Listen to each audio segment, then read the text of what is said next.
Good morning, welcome to Furry and Spoilt. Today I'm going to talk to you about how I stop jealousy and resource guarding in dogs. Now, in some ways, jealousy and resource guarding are very, very similar, and in other ways, they are completely different. So I have Humps here who, not in this house, but in past houses, he has resource guard quite aggressively. And he has come from Korea. He's come from the meat trade. So he's lived his whole life as a breeding dog for the meat trade, living in utter hell. And so it's completely understandable that he would resource guard. Resource guarding is where they rate something so highly that they will aggressively protect it so that they can get to have it. So food is often something that's resource guard. But often with dogs like this, it will get down to toys and their bed and owners, and it will just get to anything that they value. They will resource guard it, and they will get aggressive if they feel that it's threatened. Doing the things that I have done, I've only ever had one tiny little incident of seeing Humps resource guard, and that was with my other dog, which I'm going to talk to you about in a minute. It was over a toy. And yeah, it did get quite nasty, but it was over, it was all over very quickly, and I managed to get on top of it, and there's been no signs of any problems since. So that's what resource guarding is. Now, this little lovely that you can see wandering around here, Harry, he has jealousy problems. Harry, can you come here, sweetheart? No, we'll go and find Harry, and I'm going to talk to you about jealousy. Well, this is Harry, and he has jealousy, and it's really quite straightforward. We've spoiled him. There's no two ways about it. We went undercover to rescue him from a horrendous situation when he was a tiny, tiny puppy. He's 6 now, and yeah, we've spoiled him a bit, and it's just meant that when Humps came along, which was 5 months ago now, he got a bit jealous, and so between his jealousy and Humps's past of being resource guarding, I've had to really, really, keep an eye on things and make sure that everything works nice and evenly so that there's no scrapping between them. As it stands, so there was, like I said, there was the one incident over the toy, which was quite nasty, but we've had no actual fighting or anything. That was just the one incident. And there was the odd grumble, there would be the odd growling in the beginning, but nothing. I'm doing what I'm doing. I've managed to keep everything really friendly. I do a lot of training with my dogs, and so it's really important that it's done evenly so it doesn't cause any problems. So I train my dogs at the same time, all at the same time, even though I'm training them different things and at different levels. It's all done at the same time. And it's not because they would be bothered if one person was having more training than the other, but it's because they would think, well, one dog is getting more treats than the other, and that would be the problem for them. So any training I do, I just make sure that all 3 of them are involved. Right, now Humps here, he has to have a different set of training to the other boys. I've made a programme for him to be on because of all these behavioural issues from his past, he needs extra training to keep himself busy. And he's a lot more intelligent than these two, bless them, and so he has to have different training. But if I just took him off and did different training with him, these two would get jealous. Not because he had the training, but because he had extra treats. So what I do is I train him, but I've trained him so that he does things, and when he does it, everybody gets a treat. So not only are these two involved in training that's way too complicated for them, but that it means that as a pack they're working. So this is a bell here, and I put this bell on the floor. Humps rings it, everyone gets a treat. Nice and straightforward, but for Humps, it's really good training. So put it on the floor. Ring your bell. Good boy. He rings his bell. He gets a treat. But then more importantly, so does Harry. And so does Albert. And he's rung the bell again. So he gets another treat. I don't always ask him to do it. I just let him work out on his own that if he rings a bell, everybody gets a treat. And it just means he gets his advanced training. Yay, good boy.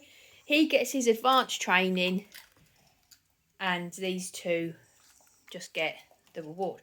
Now, while I'm training Humps to do this, I do it as part of the whole pack training. I'm never ever take him away to his own to do it, because that would cause all sorts of jealousy issues. In this way, they're just working as a pack. Right, meal times. So as you would imagine, food can be a real big problem, especially for my other dog Humps, because he came, you know, he was starved. So of course food could be a problem for him. And considering that he came from a situation where he was starved, he absolutely is great around food. And feeding times, it's vitally important that there are a set of rules that you put into place so that feeding time is a nice, calm environment. I've actually just put a video out, so when you watch this, the video would have come out like last week.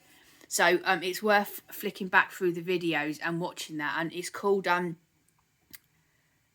to Feed Your Dog to Keep Things Calm. Now, how to feed your dog in a calm way. And it's really important, if you've got problems with jealousy or fighting, any of that, watch the video about how to feed your dogs in a calm way, or just go to the feeding playlist and it'll be in there. Because feeding time can be such a problem for dogs. I'd probably say it's the biggest problem. But do what I do and you'll get it under control. Harry here, when he first came to us, he had really bad dog food aggression. So, you know, between him and Humps, it's just a combination that could be really bad.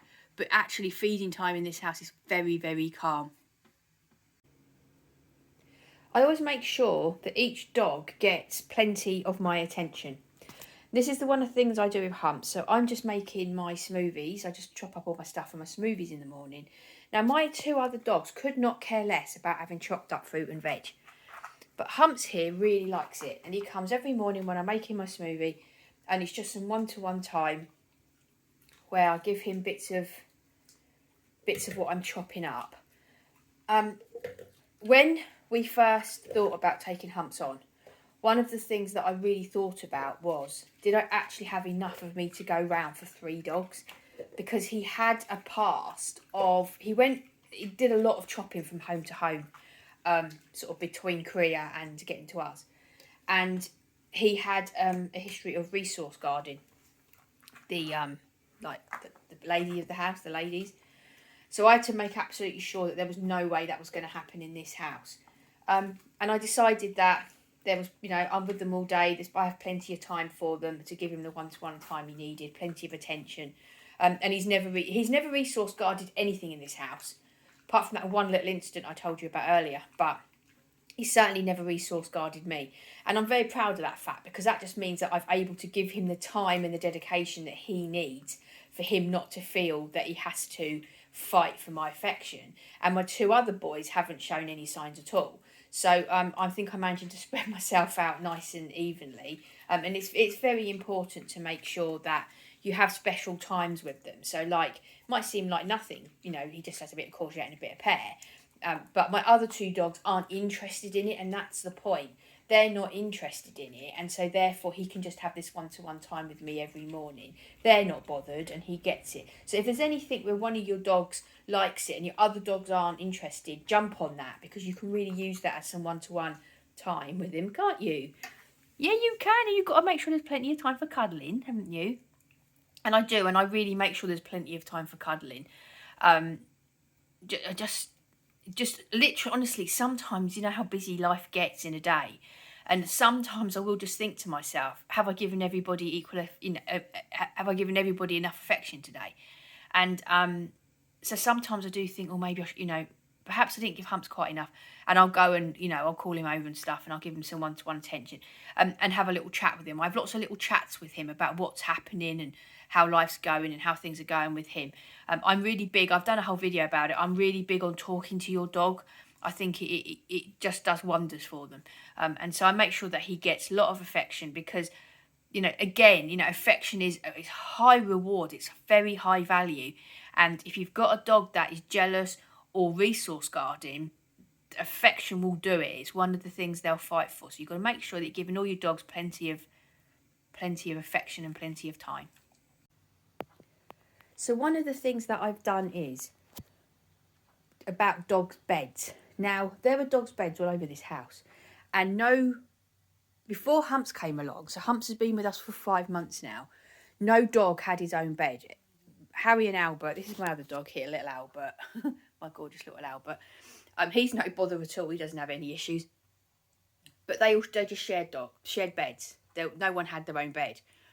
But when Humps came along, he claimed it was this spot kind of. And then since then I have got him this nice big posh bed for him to lie on. But he very much claimed his area that he wanted to lie on. And so I decided right from the beginning that would just be his bed.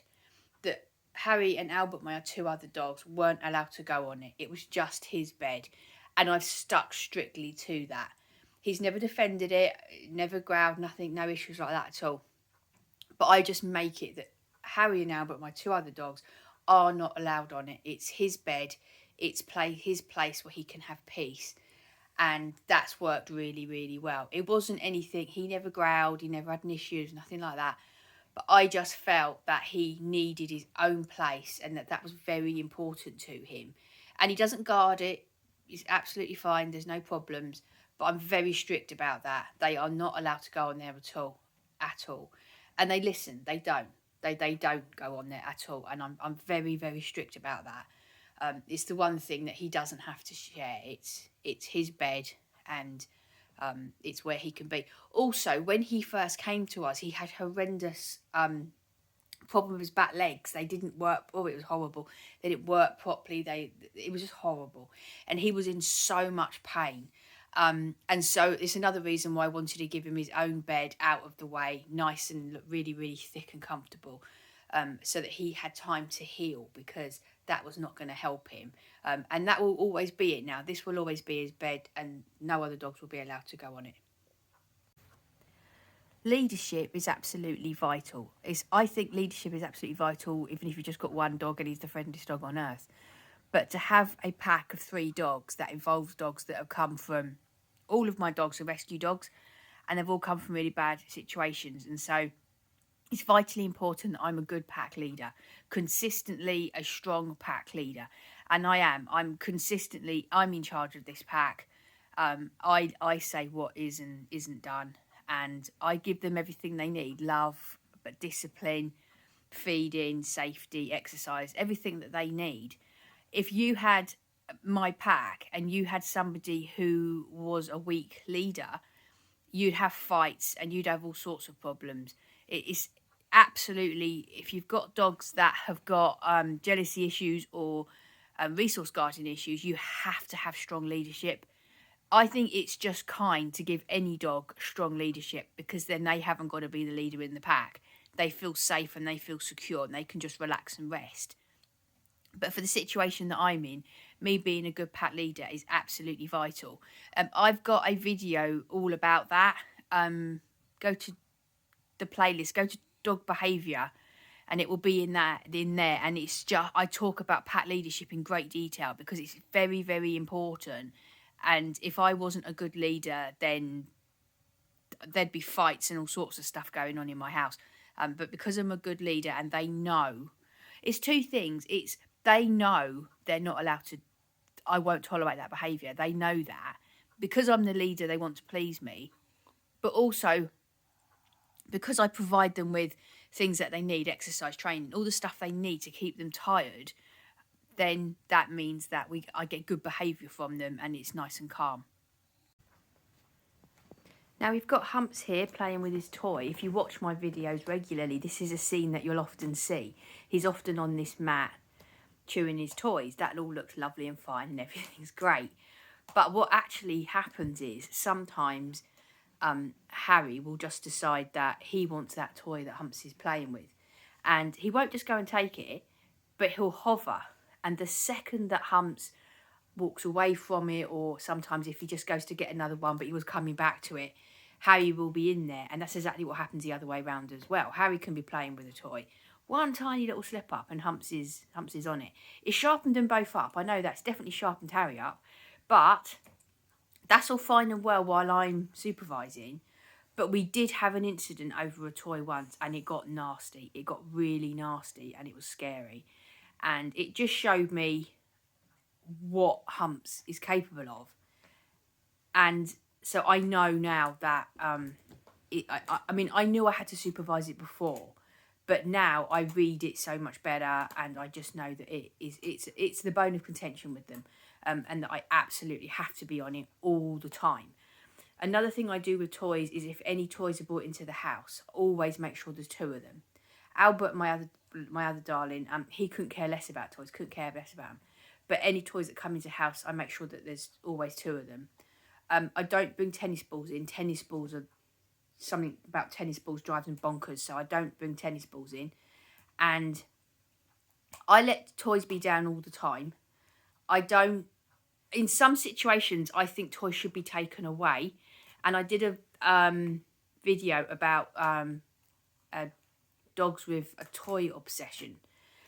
And in that video, I do actually say that I take the toys away. Because at the time, I only had Harry and Albert. And I did used to take the toys away. But the reason I have the toys down all the time with Humps is because, as you can see, he's really tearing that to pieces. And I know that, not so much now, but when he first came to us, you know, he'd come from Korea, from the meat trade. So he had an awful lot to eat. He was very scared and very, very anxious. And if anything worried him, he would go and take it out on a toy. He doesn't do it as much now, and I just really felt that the toys had their place and that they took his anxiety or helped his anxiety. And so I keep all the toys down all the time. I also think, because I have this issue with him and Harry, if I took toys away and then put toys back down, I think that I would make the situation worse, because there would only be a concentrated time when toys would be down. And I think for that amount of time, it would be so much worse. But because they're down all the time, it takes away the I don't know, the specialness of them. The other thing is, I've got toys everywhere, all over the place. Because I also think if I just had 1 or 2, it would make those toys special. And if one of them had the 2 of them, then there's no other toys. And I just think that can cause all sorts of problems. So I have loads of toys down everywhere all the time. And that keeps the peace. And trust me, really trust me, that with Humps here and with Harry, really, you know, they're not messing about. It got really nasty. And so the fact that everything's nice and calm and we haven't had any issues now makes me think that I'm doing it right, and that I wouldn't want to change anything at all. Also, they know that what happened that day was really bad. And it absolutely cannot happen again. They know that. They absolutely know that. And when it happened, straight away I knew, if I don't assert some authority over this situation now, I'm in big trouble. And so I gave them a good talking to. Didn't shout, I wasn't nothing like that, but it was a very firm talking to. And I think that has really helped me no end, because they haven't put a foot wrong. It's going really well. So yeah, so that's what I'm doing with my toys, and as I wouldn't change anything, because I haven't had any bad instances since then. So that's it. It is really important that if you've got a problem with either jealousy or resource guarding, that you acknowledge it and that you deal with it, because it's not just going to go away on its own. And just to clarify, so jealousy is like Harry, he gets jealous, he got jealous. And it's more of a, oh, I'm not getting my own way, I'm not sharing my toys. There's no aggression in it. There's no aggression. It's just, nah, that kind of moaning attitude about it. But with resource guarding, it is, I have not had this thing. I'm sure as hell not losing it now. And I will defend it aggressively, and it can be very aggressive. So it's much worse than just some jealousy. Because I've got one jealous and one resource guarding issue, there's all of those problems. But can I just please say again, before Humps came to us, resource guarding was one of the things that he was listed as having a problem with. Completely understandable when you think about where he came from. So for me to have him in a house with 2 other dogs, and one of them is real tendency to get jealous, and to have no signs apart from that one little incident we had, I'm very, very pleased with that. And I wouldn't change anything I'm doing, because it's going really, really well. So, you know, I would really recommend that you put these things in place if you've got a dog that's got resource guarding. It's a horrible thing to watch because, you know, they feel like they have to protect it, like there isn't enough. And I'm sure there is enough in your house. You just got to make them understand that. So as always, you know where I am. I'm on Twitter, I'm on Instagram, I'm now on TikTok. I put things up daily on there. You know, and as always, you know how it all works. You know what you got to do. If you've got anything you want to say about this, anything that you do to get over resource guarding or jealousy, please put it into comments. And just if you've got any questions about it, just ask me, okay? So thank you very much for watching. I hope you have a great day, and I'll see you in the next video. Bye bye.